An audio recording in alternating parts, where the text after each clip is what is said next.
दोस्तों, ये कहानी एक मानवता के अच्छे सोच को जन्म देती है। दोस्तों, ये वीडियो अंत तक जरूर देखें, कहानी बहुत अच्छी और सिख भरी है। दोस्तों, एक बार की बात है। एक किसान अपने मेहनत से अपने खेतों में काम करके फसल उगाता था और शाम को अपने घर में आराम करता। जो फसल उगाता उसे बेचकर कुछ पैसा रखकर घर परिवार का देख रेख करता था। एक बार की बात है। अपने मेहनत के बल पर गांव से दूर शहर में जाकर रहने के बारे में ख्याल आता है।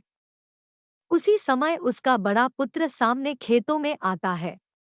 अरे पिताजी, आप ऐसे क्या सोच रहे हैं? कुछ नहीं बेटा, बस ऐसे ही थका बैठा हूँ। मैं आपकी पीड़ा को समझ सकता हूँ। कुछ उपाय करता हूँ पिताजी। कुछ दिन बाद बड़ा लड़का काम करने शहर में चला जाता है और वह बहुत मेहनत करता है। कुछ पैसा पिता से मांगकर शहर में जमीन लेकर घर बनाता है। ऐसा घर बनाता है कि शहर के लोग देखकर दंग हो जाते हैं।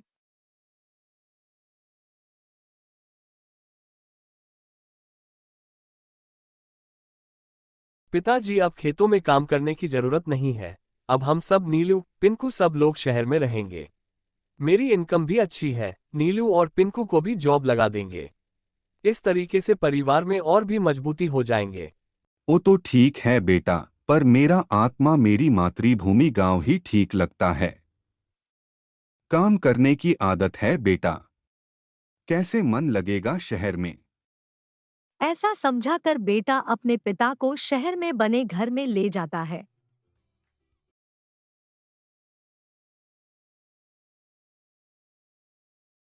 एक बार घर का मालिक किसी काम से कुछ दिनों के लिए शहर से अपने गांव चला गया। कुछ दिनों बाद जब वह वापस लौटा तो देखा कि उसके मकान से धुआं उठ रहा है। करीब जाने पर उसे घर से आग की लपटें उठती हुई दिखाई पड़ी।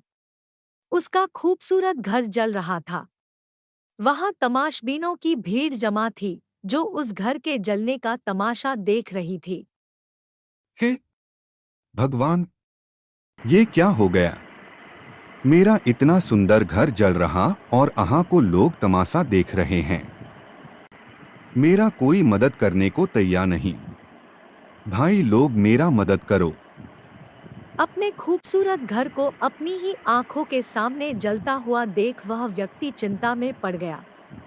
उसे समझ नहीं आ रहा था कि अब क्या करे, कैसे अपने घर को जलने से बचाए। वह लोगों से मदद की गुहार लगाने लगा कि वे किसी भी तरह उसके घर को जलने से बचा ले। पिताजी, घबराइए मत, सब ठीक हो जाएगा। कैसे न घबराऊं, मेरा इतना खूबसूरत घर जल रहा है। पिताजी, माफ कीजिएगा। एक बात मैं आपको अब तक बता नहीं पाया था। कुछ दिनों पहले मुझे इस घर के लिए एक बहुत बढ़िया खरीदार मिला था। उसने मेरे सामने मकान की कीमत की 3 गुनी रकम का प्रस्ताव रखा। सौदा इतना अच्छा था कि मैं इनकार नहीं कर पाया और मैंने आपको बिना बताए सौदा तय कर लिया। पिताजी, हमारा घर जल रहा है और आप हैं कि बड़े आराम से यहाँ खड़े होकर इसे जलता हुआ देख रहे हैं। आप कुछ करते क्यों नहीं? बेटा, चिंता की बात नहीं है। तुम्हारे बड़े भाई ने ये घर बहुत अच्छे दाम पर बेच दिया है। अब ये हमारा नहीं रहा, इसलिए अब कोई फर्क नहीं पड़ता। पिताजी, भैया ने सौदा तो कर दिया था, लेकिन अब तक सौदा पक्का नहीं हुआ है। अभी हमें पैसे भी नहीं मिले हैं। अब बताइए, इस जलते हुए घर के लिए कौन पैसे देगा? यह सुनकर पिता फिर से चिंतित हो गया और सोचने लगा कि कैसे आग की लपटों पर काबू पाया जाए। वह फिर से पास खड़े लोगों से मदद की गुहार लगाने लगा। तभी उसका तीसरा बेटा आया और बोला, पिताजी, घबराने की सच में कोई बात नहीं है। मैं अभी उस आदमी से मिलकर आ रहा हूँ जिससे बड़े भाई ने मकान का सौदा किया था।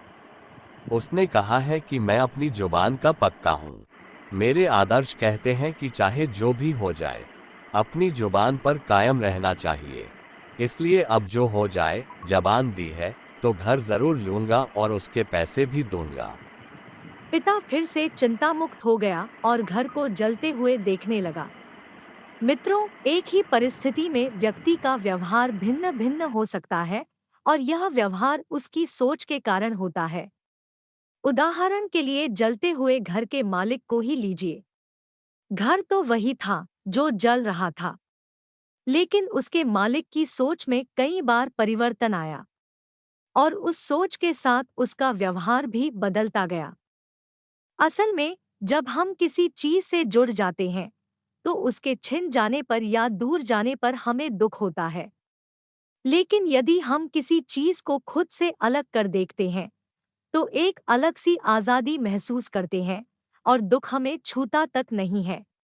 इसलिए दुखी होना और ना होना पूर्णतः हमारी सोच और मानसिकता पर निर्भर करता है। सोच पर नियंत्रण रखकर या उसे सही दिशा देकर हम बहुत से दुखों और परेशानियों से न सिर्फ बच सकते हैं बल्कि जीवन में नई ऊंचाइयां भी प्राप्त कर सकते हैं। दोस्तों, वीडियो कैसी लगी कमेंट बॉक्स में कमेंट करके जरूर बताएं और चैनल पर नए हैं तो चैनल को सब्सक्राइब करना न भूलें। धन्यवाद।